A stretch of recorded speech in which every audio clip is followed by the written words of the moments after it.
Christopher Nolan has earned a reputation for being virtually the only blockbuster auteur still working today.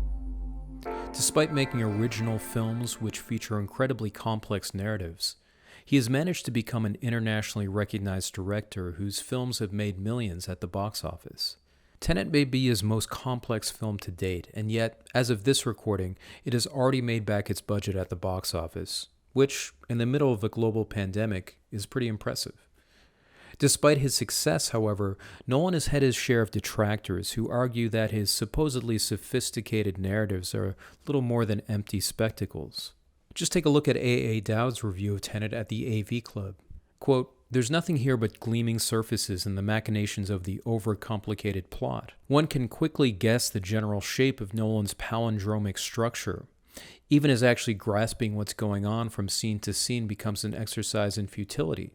Once you've figured out how it works, it just sits there, like a Rolex, ticking endlessly away on the nightstand." Or what about this review from Jessica Kiang at the New York Times? Quote, "Take away the time-bending gimmick and Tenet is a series of timidly generic set pieces.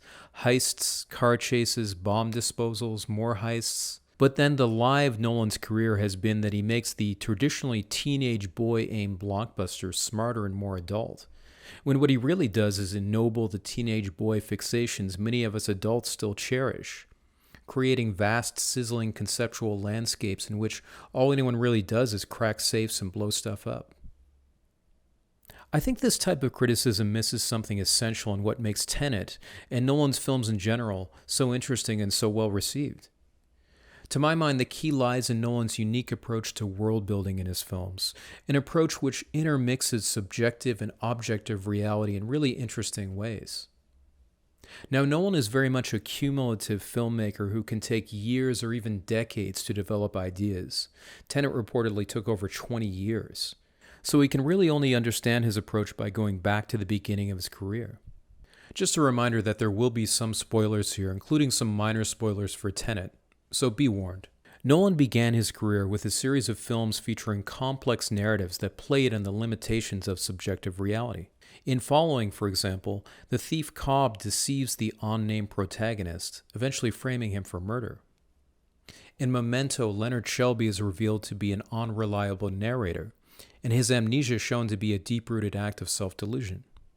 And in Insomnia, an accidental shooting causes Detective Will Dormer's mental condition to deteriorate to the point that he starts to doubt not only his intentions, but the very reality around him.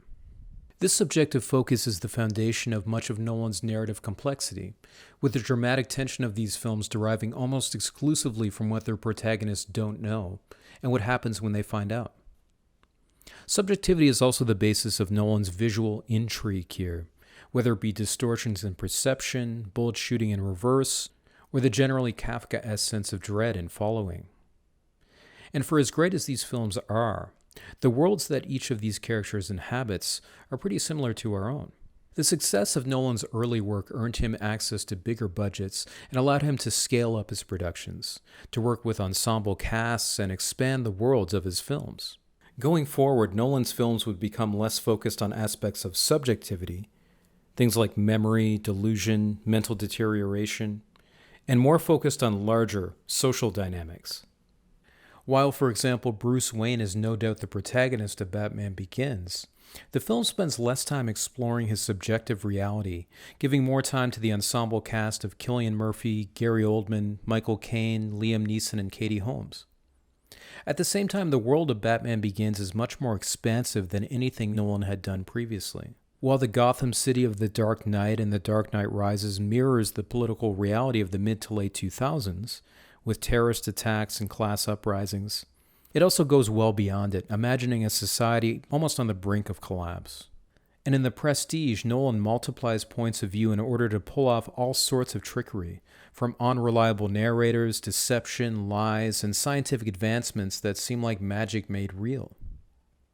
We might call this period of Nolan's filmmaking his inter-subjective period. He's less interested in focusing on one character's subjective reality than with exploring the social and political relations between characters. Nolan doesn't so much move beyond his early focus on subjectivity as multiply and expand it.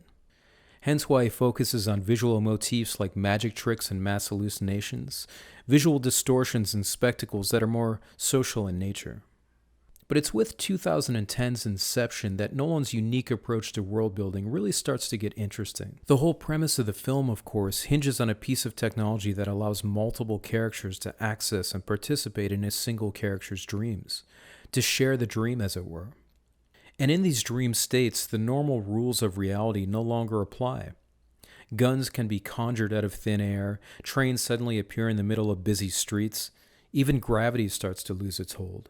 While these dream worlds seem real, so real in fact that Dom Cobb starts to question if his real reality may just in fact be another dream. They are both a product of the person dreaming them and of the extractors helping to architect and sustain these dreams. What's so interesting about Inception is how Nolan takes one of the most subjective experiences, dreaming, and objectifies it, essentially blurring the lines between both categories. And it's precisely because of this blurring of lines that the world of the film is so unstable, constantly shaking and bending with stairs that lead to nowhere and alleyways that narrow unexpectedly. I guess that's why Inception feels so full of mystery and intrigue. The world of the film is very much a character in its own right, constantly shifting in unexpected ways. It's as if Nolan took all the rich dramatic possibilities that occur when the mind plays tricks on itself and built it into the very world of his film. This trend would continue with films like Interstellar and Dunkirk, which I would argue are much more oriented towards exploring unusual forms of objective reality and how his characters navigate and survive in these realities. With Interstellar, for example, Nolan continued to set his films in worlds that functioned outside of normal rules, this time basing his approach on the theoretical physics of Kip Thorne. Again, the world or worlds of the film are constantly shifting and warping. Colossal waves appear out of nowhere. Time and space seem to flatten and lose their shape. You could argue that Dunkirk is an outlier here because it's about an historical event that happened in our world. I think because Nolan is the cumulative filmmaker that he is, the world of Dunkirk ends up being much more alien and surreal as a result of him having previously made Inception and Interstellar. Just listening to the screeching of the bomber planes, the mixing of different timelines, the way images of normality are constantly juxtaposed with scenes of uncanniness and horror. It's clear that even though this film may be about a historical event, the spaces and times of this world are just as unstable and in flux as anything in Nolan's work. And that brings us to Tenet, where Nolan's clever idea of time inversion makes it possible for virtually every aspect of this world to be altered. Much like Inception, the world of Tenet feels charged with possibility, much of it enabled by a technology that's so mysterious it doesn't really even exist yet. The nature of the conspiracy motivating the film is so secretive that even knowing too much about it can compromise the character's abilities to survive in this world. And that's kind of what I love about the film, and about Nolan's approach to world building more generally. From Inception to Tenet, the antagonists in Nolan's films become increasingly on-scene, from the shadowy agents of Cobol engineering to the on-scene German soldiers in Dunkirk, the techno-savants of the future in Interstellar, and the unknown forces attempting to wage World War III in Tenet. And Nolan seems to have alluded to this in a key scene from Inception when Mal says to Dom, quote, "Chased around the globe by anonymous corporations and police forces, the way the projections persecute the dreamer? Admit it, you don't believe in one reality anymore." It's also worth noting, too, that there is very much a social and political backdrop to the shift in Nolan's work. With the Dark Knight trilogy, as Nolan was turning more and more away from subjective filmmaking, the impact of real-world events, in this case the War on Terror and Occupy Wall Street, is unmistakable. With Interstellar and Tenet, there is climate change and the irresponsibility of elites. With Dunkirk, there's the actual history of World War II, as well as the uncertainty brought about by the election of Donald Trump and Brexit and the specter of Western decline. Tenet even seems to allude to the current COVID-19 pandemic. Thus, Nolan's approach to world building is not simply a matter of scaling up his narratives, but also of incorporating real social and political issues into his films. I'd like to call the kinds of worlds Nolan makes here Twilight worlds, to borrow a key line of dialogue from Tenet. Here, Twilight Worlds has a double meaning. First, these are worlds that don't really follow the rules of our normal world. They are full of mystery and uncertainty and intrigue and instability, being reminiscent of, say, something from the Twilight Zone. And second, they are worlds threatened by global catastrophes. Climate change, war, extreme concentrations of corporate power, making it seem as if humanity itself is in its twilight. And I think Nolan's unique approach to world building also explains a great deal about how his films have been so popular despite being so complex. It helps that Nolan has a great knack for throwing audiences into the deep end and slowly leading them to at least kind of understand the world of the film they're watching. But more importantly, Nolan is a genius at constructing his films in such a way that audiences can intuitively grasp what's possible in each of these cinematic worlds, even if they don't exactly understand the mechanics of what makes them work or what's happening in each narrative beat. It's like with Memento, where even though few audience members probably understood much about how exactly anterograde amnesia works, they were able to understand the narrative and visual possibilities it allowed.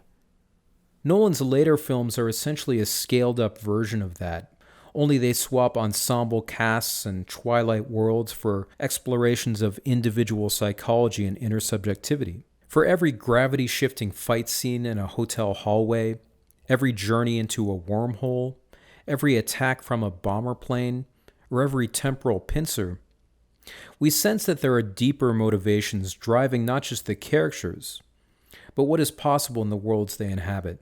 And this is an unapologetically universal and really aspirational appeal. In an age where we are generally asked to trust that the gods will take care of everything for us, Nolan places humanity, science, and technology at the very heart of every one of his films.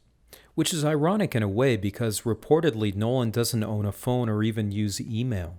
At the same time, this has ensured that his outlook has remained unaffected by social media and its increasingly tribalistic take on things. Thanks for listening, everyone. I'd love to hear your feedback in the comments below. If you like what you heard, be sure to check out our other videos, and I encourage you to like and subscribe to us if you want to hear more of this sort of discussion. And Mike and I will be diving deeper into Tenet on our podcast, so check it out if you want to hear our review of the film or our take on, different parts of the narrative that might have been a little puzzling or confusing to you. And as always, thanks for listening.